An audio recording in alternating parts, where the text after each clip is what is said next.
Oke, assalamualaikum warahmatullahi wabarakatuh. Kembali lagi di channel Cuan ID.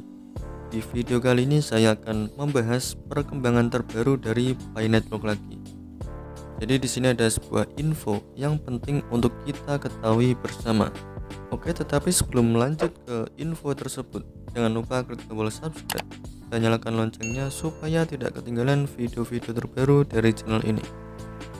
Oke, terima kasih yang sudah subscribe. Langsung saja kita lanjut ke videonya. Oke, jadi di sini ada sebuah info yang saya dapatkan dari grup. Di sini info terkini Binetwork. Di sini untuk memperjelas lagi mengenai isu-isu yang bermunculan menjelang KYC massal. Kami luruskan semuanya, silahkan disimak baik-baik. Yang poin pertama, KYC massal tidak meminta uang fiat atau cash.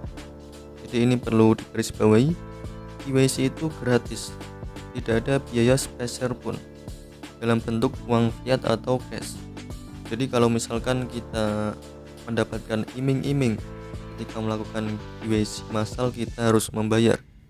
Nah, di situ sudah dipastikan itu penipuan. Oke, kemudian di sini kita lanjutkan. Satu-satunya yang akan dipotong adalah 1 Pi dari saldo kita, dan tidak ada biaya tambahan apapun. Karena belakangan ini banyak oknum pionir yang memanfaatkan ketidaktahuan yang awam dan meminta sejumlah uang cash sebesar 20.000 untuk diloloskan KYC massal, dan mereka ini mengaku sebagai validator resmi. Jadi ini berbahaya sekali buat yang baru main di Binetwork ini, masih awam. Jadi untuk terkait dengan KYC ini benar-benar 100% gratis, hanya terpotong 1 Pi dari hasil kita nambang. Dan di sini tidak ada biaya apapun selain itu. Jadi kalau misalkan ketika kita mau melakukan KYC massal dan di situ kita disuruh membayar sejumlah uang, nah maka di situ adalah penipuan. Karena di sini KYC benar-benar gratis. Oke, di sini langsung kita lanjutkan ke info berikutnya. Untuk info saja, validator yang akan membantu proses KYC massal akan dipilih secara acak dan tidak bisa memilih siapa yang akan divalidasi. Semuanya akan diacak, jadi adil. Dan jika ada validator KYC yang menyalahgunakan wewenang yang diberikan oleh core team, mereka akan bermasalah dengan proses KYC mereka. Jadi untuk validator yang dipilih untuk membantu proses KYC, nah disitu akan dipilih secara acak. Dan misalkan jika ada validator yang menyalahgunakan wewenangnya dalam membantu proses KYC, seperti meminta dana dan lain-lain, nah disitu nanti mereka akan mendapatkan masalah dengan KYC mereka. Jadi jangan sampai hanya untuk kesenangan sementara meminta uang atau dana untuk melakukan KYC, tetapi di situ akun Binetwork kalian akan mendapatkan masalah dengan KYC-nya. Jadi jangan sampai hal itu terjadi. Oke, di sini langsung kita lanjutkan. Mengenai konsensus harga yang banyak beredar belakangan ini, kami tegaskan lagi, itu semua tidak valid atau hoax.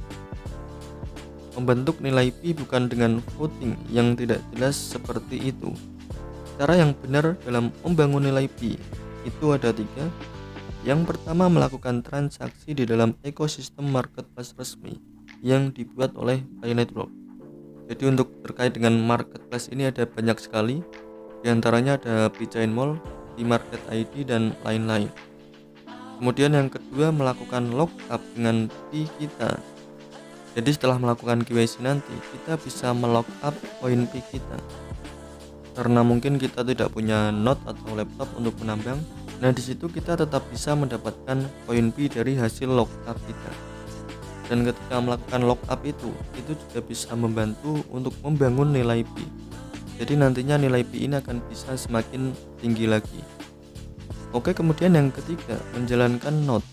Semua bentuk voting harga dimanapun adalah semua hal yang mengada-ngada.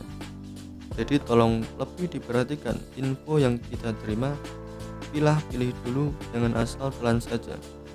Jadi info ini saya dapatkan dari grup Binetwork Malang.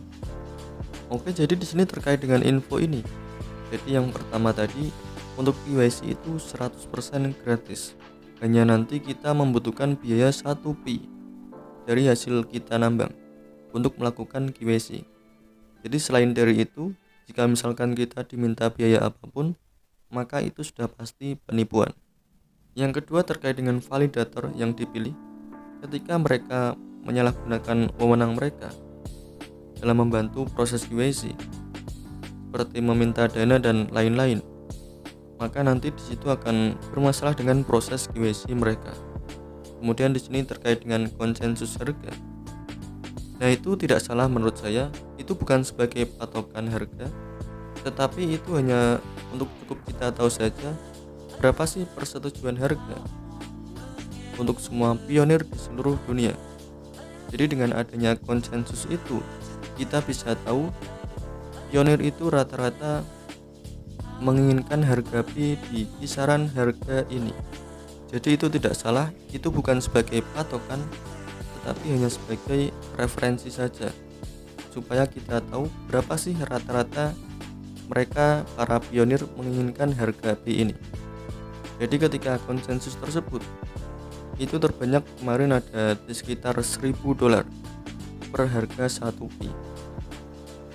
Jadi itu kebanyakan dari negara luar, bukan dari Indonesia, dan itu kebanyakan adalah negara-negara maju, karena di situ mereka sudah paham dengan teknologi, mereka paham sekali dengan teknologi digital, dan mereka menganggap Pi ini sebagai sebuah terobosan yang sangat luar biasa sekali.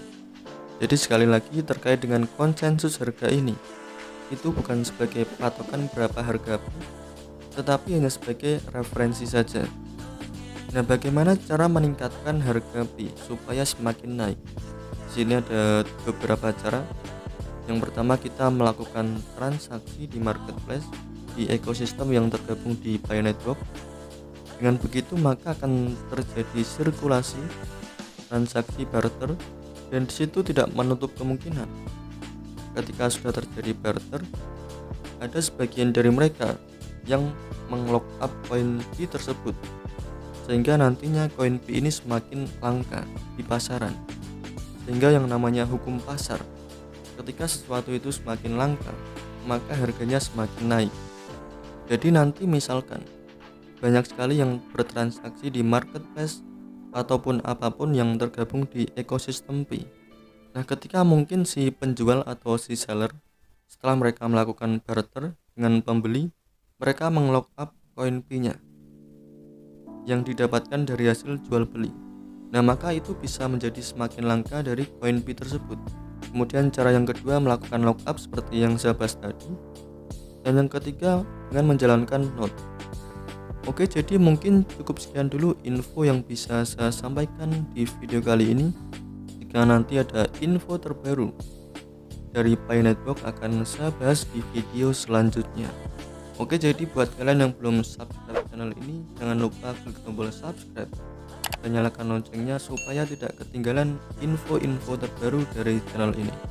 Oke, sebelum saya akhiri video kali ini, jangan lupa klik tombol like jika videonya bermanfaat. Dan jika mungkin kalian ada pertanyaan seputar dengan Pi Network, kalian bisa komen di bawah. Nanti jika ada waktu akan langsung saya jawab komentarnya. Oke, jadi cukup sekian dulu video kali ini. Saya akhiri seperti biasanya, salam cuan. Terima kasih.